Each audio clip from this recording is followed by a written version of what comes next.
우리가 오전에 언약의 여정 속에 있는 인생이라는 그러한 제목으로 말씀을 받았습니다. 왜 하나님이 우리에게 언약을 주셨습니까?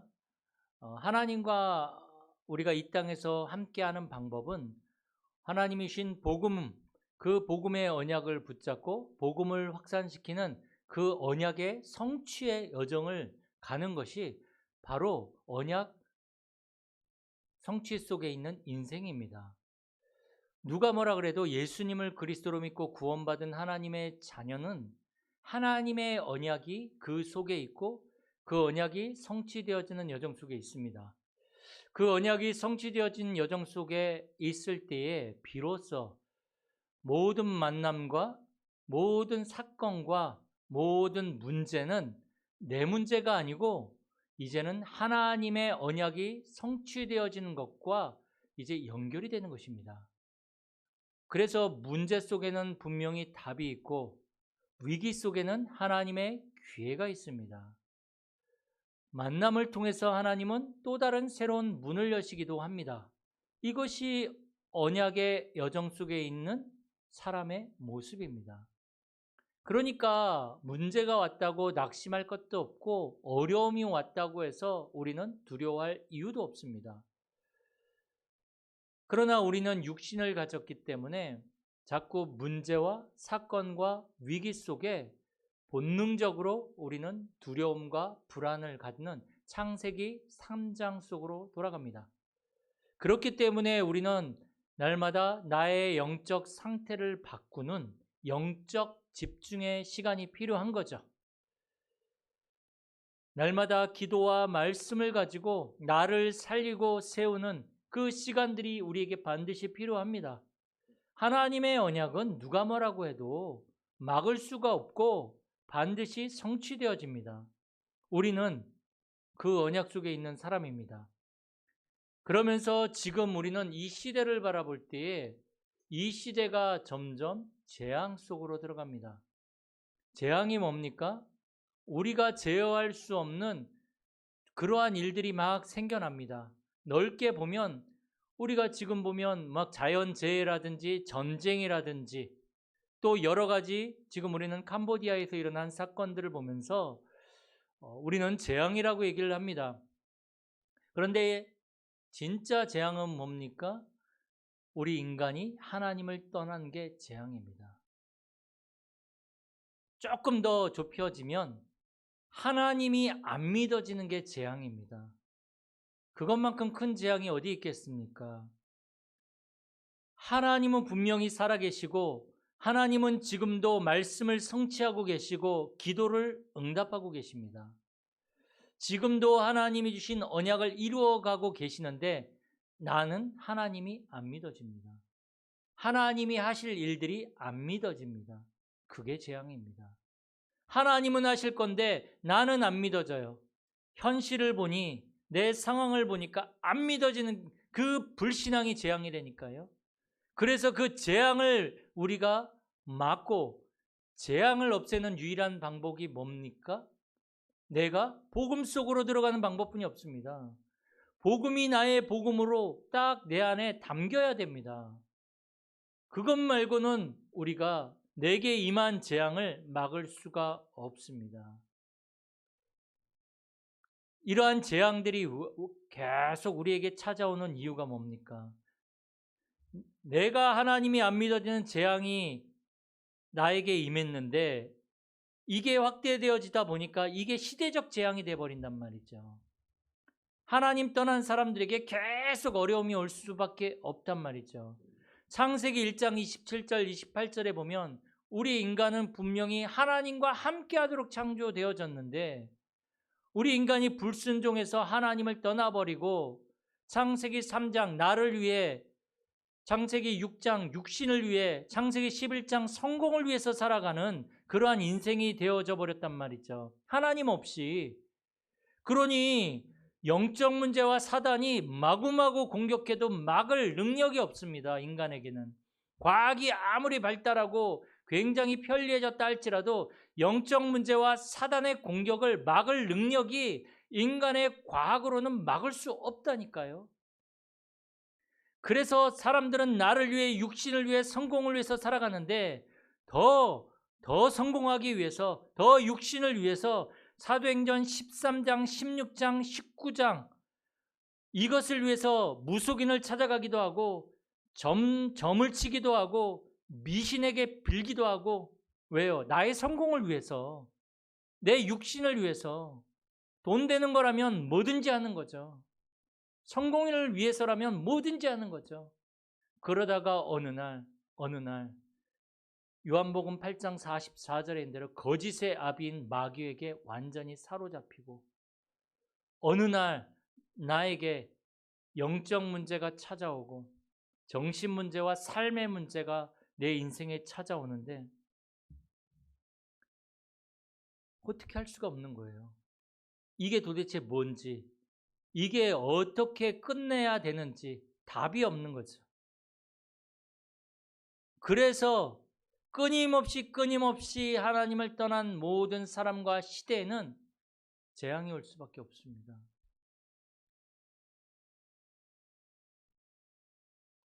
그래서 하나님은 이러한 재앙 시대에, 우리는 알고 있잖아요. 왜 재앙이 온다 그랬습니까? 하나님 없다 하니까.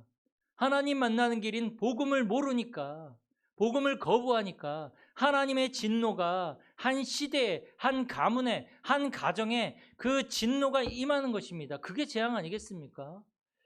이러한 복음 없이 재앙 만난 시대에 하나님은 저와 여러분들을 복음 가진 남은 자로 부르셨습니다. 복음 가진 남은 자로. 유일하죠.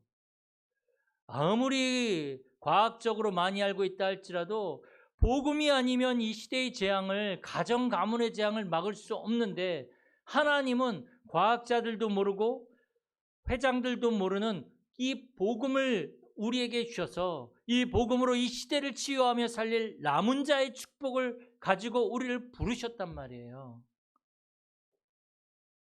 그래서 우리는 이 재앙 시대를 살릴 수 있습니다. 자부심을 가져도 괜찮습니다. 남은 자의 정체성을 회복하시기 바랍니다. 복음은 모든 것입니다. 복음 안에는 하나님의 모든 것들이 담겨져 있습니다. 하나님은 우리 인간을 살리기 위해서 하나님이 인간의 몸을 입고 이 땅에 오셔서 십자가에서 피 흘리시고 죽으시고 부활하셔서 믿는 자에게 성령으로 역사하시는데 왜 그렇게까지 하셨습니까?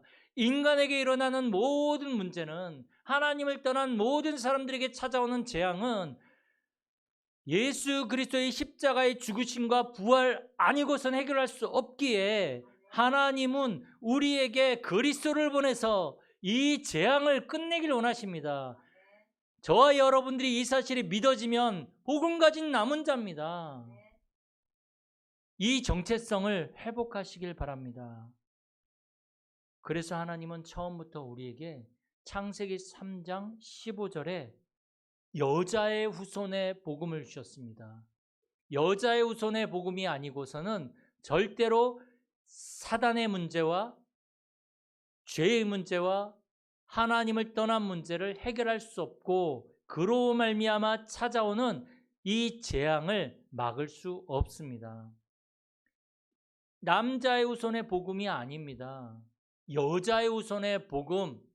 인간은 모든 사람들이 다 죄인이기 때문에 이 죄 문제를, 영적 문제를 절대로 해결할 수 없습니다. 죄인이 어떻게 자기 죄 문제를 해결할 수 있겠어요? 죄를 가지고는 절대로 죄 문제를 해결할 수 없습니다. 마귀의 자녀인데 어떻게 마귀를 이길 수 있겠습니까? 절대로 이길 수 없습니다. 하나님과 인간 사이에 벽이 가로막혀 있기 때문에 하나님께로 나아갈 수도 없고 또 하나님을 알 수도 없습니다. 그래서 하나님이 남자의 후손이 아닌, 아담의 후손이 아닌 여자의 후손인 예수 그리스도 이 땅에 보내셔서 우리의 모든 문제를 끝내신 것입니다. 사단의 머리를 깨뜨리신 참된 왕 되신 그리스도. 출애굽기 3장 18절에 뭡니까? 이스라엘 백성들이 노예되어 있을 때에 희생제사의 그 복음을 붙잡았지 않습니까? 제가 지난주에도 말씀드렸죠. 희생제사의 복음, 죄 문제를 해결하는 어린 양의 피의 복음, 그거 가지지 않고서는 절대로 죄 문제를 해결할 수 없습니다. 죄로 말미암아 재앙이, 저주가 계속 오는 거거든요. 근데 이 죄 문제를 해결하신 희생제사 어린 양의 피 대신 참 제사장 대신 그리스도의 복음, 이거를 우리에게 주신 것입니다. 하나님을 떠나서 하나님과 함께 할 수 없는데 이사야 7장 14절에 임마누엘의 복음을 우리에게 주신 것입니다. 임마누엘의 복음을, 하나님이 우리와 함께 하시는, 우리가 다시금 하나님께로 돌아갈 수 있는 길을 열어주신 참 선지자의 복음을 우리에게 허락하셨습니다. 이 복음을 붙잡고 시대 때마다 사람들은 승리했고, 시대 때마다 그들은 한 시대를 살렸습니다. 그래서 창세기 6장 14절에도 보면 하나님의 자녀들마저 복음을 놓치고 네피림화 되어져 버린, 사단에게 완전히 사로잡힌 한 시대가, 방주의 복음을 붙잡고 그들은, 노아와 노아의 식구들은 살아남았습니다. 방주 안에 들어오면 다 산다, 그리스도 안에 들어오면 다 산다, 이 복음을 붙잡고 그들은 승리한 것입니다. 이스라엘 백성들이 광야 길을 갈 때에 그들에게 하나님은 세절기의 언약을 붙잡고 그 세절기를 지키라고 말씀하셨습니다. 세절기가 뭡니까? 유월절, 오순절, 수장절. 아니, 사막에서 지금 가기도 바빠 죽겠는데 무슨 세절기냐?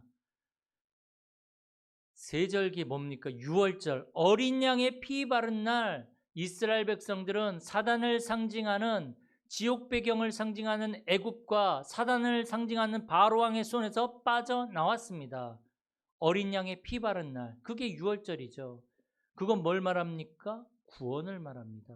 우리가 예수 그리스도를 믿고 구원받은 하나님의 자녀가 되어진 그 유월절. 오순절은 뭡니까? 이스라엘 백성들이 광야길을 가는 동안 자기들의 힘으로 이 광야길을 갈 수가 없단 말이에요. 하나님이 그들을 인도하셨고, 하나님이 그들을 먹이셨고, 하나님이 광야길에서 그들을 책임져 주셨습니다. 성령의 인도, 하나님이 인도하신다는 겁니다. 그게 오순절이에요. 성령의 인도. 수장절은 뭡니까? 거두어 드리는 거죠. 천국 배경을 말합니다. 천국 배경, 수장절. 마지막에, 마지막 날 심판이 있고 이제 우리는 하나님 나라로 가잖아요. 그때 추수날이라는 그런 표현을 쓰거든요. 원래 수장자들은 그 해의 마지막 때 모든 곡식들을 걷어서 창고에 저장하는 것이 바로 수장절이에요. 마찬가지로 우리는 이 땅을 살아가지만 하나님 나라와 보좌의 배경을 가지고 살아가는 것입니다. 그게 수장절입니다. 우리가 이 땅을 살아가지만 하나님이 주신 구원과 하나님이 우리를 인도하시고 보호하시고 역사하시는 그 오순절의 축복과, 그리고 우리의 배경이 보좌와 하나님의 나라라는 수장절의 그 축복을 가지고 이 땅을 살아가라는 것입니다. 이걸 가지고 우리는 이 재앙시대를 살리는 것입니다. 이것을 가지고 이스라엘 백성들은 그 사막길을, 재앙과 같은 그 광야길을 그들은 걸어간 것입니다. 마찬가지로 우리의 인생 어떻게 걸어갑니까? 재앙 만난 이 시대를 우리는 어떻게 살아갑니까? 6월절에 어린 양의 피를 가지고 성령의 인도를 받으며 하나님 나라의 배경을 가지고 우리는 이 재앙 시대를 살리고 우리는 인생을 걸어갈 것입니다. 또 하나님은 이스라엘 백성들에게 출애굽기 26장에 보면 성막을 만들려고 그랬습니다. 광야길을 갈 때. 왜 하나님은 지금 가기도 바쁜데 성막을 만들려고 합니까? 그 성막 가운데 뭐가 들어있냐면 언약궤가 들어있습니다. 그리고 성막 안에 있는 모든 기구들은 바로 다 그리스도를 말합니다. 그리고 그 성막에는 아침과 저녁에 희생제사를 드립니다. 그 동물을 잡아서 피를 내고 태워서 연기를 내죠. 그 성막은 어디에 있냐면 이스라엘 백성들이 살아가는 모든 집이 있죠. 천막들 그 가운데 있습니다. 그리고 창문을 성막을 향해서 이렇게 내도록 했거든요. 그래서 그들은 아침에 일어나면 성막에서 피어오르는 그 희생제사의 연기를 바라보고 저녁에 잘 때도 희생제사의 연기를 바라보면서 그들은 하루를 마무리했습니다. 그걸 상번제라고 합니다. 한마디로 말해서 이스라엘 백성들이 광야길을 가는 방법은 그 힘들고 그 어렵고 고통스러운 그 광야길을 축제와 같이 걸어갈 수 있었던 것은 바로 하나님 바라보며 오직 그리스도 바라보며 그들은 이 사막길, 광야길을 걸어갔던 것입니다. 우리 인생 어떻게 걸어가야 되겠습니까? 내 힘으로 내 능력으로 절대로 걸어갈 수 없는 이 한 치 앞도 내다볼 수 없는 우리의 인생길, 오직 그리스도 바라보면서 우리는 승리하면서 걸어갈 수 있습니다. 내 생각, 내 방법, 사람 의지하고 사람 바라보고 오전에 말씀드린 대로 그거는 미자립입니다. 미자립, 영적 미자립. 도움을 얻을 수 있겠지만 사실은 언제까지 우리가 다른 사람이 없으면 안 되고 하나님 말고 자꾸 내 생각 한계에 있는 그거 붙잡고 가겠습니까? 이제는 우리가 여기에서 벗어나야 되는 것입니다. 그래서 이 모든 것들은 다 우리에게 그리스도 바라보라는 것입니다. 이 땅을 살아간 날 동안에 그리스도 말고는 답이 없다는 것입니다. 하나님이 그리스도를 통해서 모든 것들을 다 끝내셨습니다. 히브리서 10장 19절에서 20절 보면 그러므로 형제들아 우리가 예수의 피를 힘입어 성소에 들어갈 담력을 얻었나니 그 길은 우리를 위하여 휘장 가운데로 열어놓으신 새로운 살 길이요 휘장은 곧 그의 육체니라. 예수 그리스도로 말미암아 우리가 하나님 앞에 나아갈 수 있고 예수 그리스도로 말미암아 우리가 새로운 살 길이 열려지게 된 것입니다. 그래서 재앙시대를 살릴 수 있는 것입니다.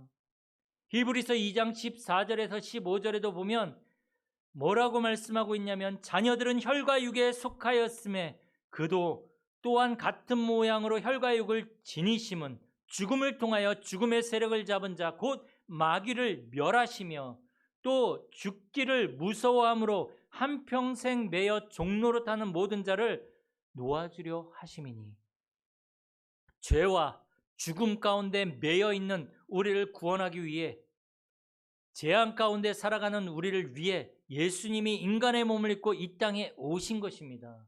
그리고 십자가에서 이 물과 피를 다 흘리시고 십자가에서 죽으시고 그 육신이 부활하셔서 이제 우리가 더 이상 종노릇하지 않고 마귀에게 매여 있지 않고 우리는 자유하게 된 것입니다. 하나님의 자녀가 된 것입니다. 하나님 앞에 나아갈 수 있는 길이 열려지게 된 것입니다. 마귀는 더 이상 우리를 붙잡아서 지옥으로 끌고 갈 수가 없습니다. 그래서 요한복음 19장 30절에 다 이루었다. 다 이루었다. 예수께서 신포도주를 받으신 후에 이르시되 다 이루었다 하시고 머리를 숙이니 영혼이 떠나 가시니라. 그게 바로 예수님이 마지막에 하신 말씀입니다. 다 이루었다. 그런데 우리는 아직 다 안 끝났어요. 예수님은 다 끝났다고 했는데 우리는 예수로 끝나지 않아요. 그러니까 자꾸 다른 거 붙잡는 거죠. 예수로 끝내시기 바랍니다. 예수로 이제 시작하시길 바랍니다. 그래서 우리가 이 언약을 붙잡고 이 재앙 시대를 살리는 주역으로 우리가 세워져야 되겠는데 오늘 사도행전 9장 15절에 보면 사도 바울은